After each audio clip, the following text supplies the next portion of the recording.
ఎలా ఉందండి movie? Movie చాలా బాగుంది. వైవహర్ష పర్ఫార్మెన్స్ చాలా బాగుంది. శ్రద్ధా దాస్ కూడా చాలా బాగుంది. పారిజాత పర్వం సినిమా చూసిన మామూలుగా సూపర్ ఫుల్ లెంత్ కామెడీ భయ్యా, చాలా బాగుంది. అసలు నిజంగా డైరెక్టర్ గారిని కలవాలి. ఫస్ట్ ఆఫ్ ఆల్ డైరెక్టర్ గారిని కలవాలి. ఏం సినిమా తీసుకున్నా ఇన్ని సినిమాలు చూసినా కానీ ఫుల్ లెంత్గా కామెడీ నవ్వుకున్నాడు అయితే మామూలుగా స్టార్టింగ్ నుంచి ఎండింగ్ వరకు అయితే ఫుల్ ఎంజాయ్ చేసిన. కామెడీతో పాటు ఆ పంచ్ డైలాగ్ అని ఎవ్రీ వన్ సూపర్ అని. అసలు నిజంగా సునీల్ గారి క్యారెక్టర్ అయితే ఇంకో లెవెల్. అయితే చైతన్య అయితే అమ్మో చైతన్య నువ్వు సినిమాలు తీసుకో కానీ ఇట్లాంటి డిఫరెంట్ క్యారెక్టర్లు అయితే నేను ఇంతవరకు చూడలేదు. చాలా బాగుంది ప్రతి ఒక్కరి క్యారెక్టర్. అలాగే శ్రద్ధ గారి క్యారెక్టర్ కూడా చాలా బాగుంది సార్. అసలు కామెడీ అనేది ఆ టైమింగ్ కానీ అంటే ఒక కిడ్నాప్ అనేది సీరియస్గా తీసుకుంటారు కానీ కిడ్నాప్లో కూడా ఇంత కామెడీ తీసుకురావడం అయితే హైలైట్. నిజంగా చాలా బాగుంది. ప్రతి ఒక్కరు చాలా బాగా సార్.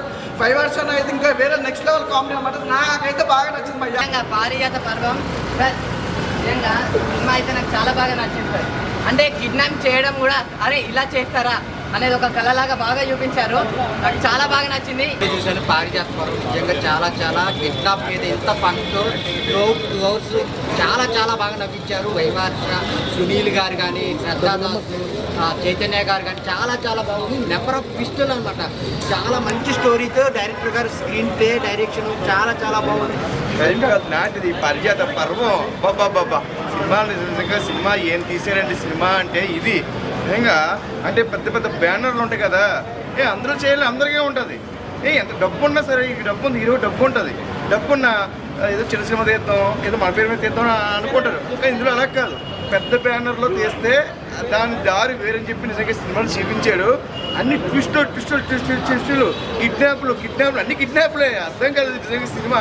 లాస్ట్ చూస్తే నిజంగా అర్థమైంది పారిజాత పర్వం అంటే ఏంటనేది. నిజంగా ఆర్ట్ మూవీ మాత్రం చాలా బాగుంది. మెయిన్ థింగ్ నేను శ్రద్ధా దాస్ కోసం వచ్చిన. అసలు సునీల్ గారి కామెడీ మాత్రం నెక్స్ట్ లెవెల్.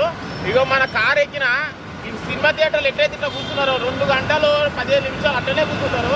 మూవీ మాత్రం చాలా బాగుంది. మెయిన్ థింగ్ శ్రద్ధా దాస్ కోసం వచ్చిన. కాకపోతే ఏమంటారు మొత్తం యూత్ మొత్తం శ్రద్ధా దాస్ గారి కోసం వస్తారు. కాకపోతే ఫ్యామిలీ మొత్తం వచ్చి ఎంజాయ్ చేసే ఫిలిం అన్న కంపల్సరీ థియేటర్కి వచ్చి వాచ్ చేయాలి. బాగుందండి. Super entertaining. స్టార్టింగ్ నుంచి ఎండింగ్ వరకు ఫుల్ ఎంగేజింగ్గా ఉండే. వైవహర్ష comedy timing super. Full enjoy చేశారు. చాలా బాగున్నాయి. డైరెక్టర్ సంతోష్ ఖమ్మంపాటి చాలా మంచిగా చేశారన్నమాట. సెకండ్ హాఫ్ వరకు అయితే చాలా సూపర్ వచ్చింది. సెకండ్ హాఫ్ ఈ మధ్య వచ్చిన సినిమా చాలా బాగుంది. కానీ పబ్లిక్ ఇంకొచ్చి చూసుకుంటే ఇంకా చాలా బాగుంది. డైరెక్టర్కు ప్రొడ్యూసర్స్కు చాలా